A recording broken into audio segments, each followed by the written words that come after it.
মানুষকে ঠকায়েন না।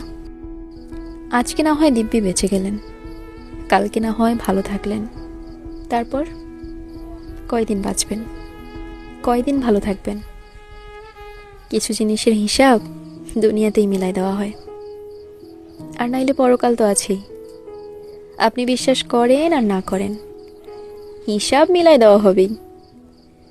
কাউরে 10 টাকা ঠকায়ে বাসায় এসে ঘুম দিলেন, ভুলেও গেলেন সব। বছর 5 পরে এমন এক কঠিন অসুখ হবে, 10 লাখেও সারবে না। কারোর সাথে প্রতারণা করে তার তীব্র কষ্ট দিয়ে হাসতে হাসতে চলে গেলেন। যে কষ্ট পাইল সে ঠিকই একদিন ভালো থাকবে, ভালো থাকবে, কারণ সে আপনার মতো অমানুষের হাত থেকে বেঁচে গেছে। কিন্তু আপনি ভালো থাকবেন না, আপনি ভালো থাকার ভান করবেন।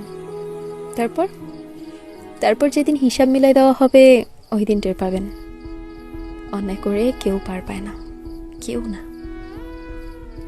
অনেক বড় বড় ক্ষমতাধর আর বৃত্তশালীরাও অন্যায় করে পার পায় নাই। আপনি কোথায় পালাবেন, কোথায় লুকাবেন?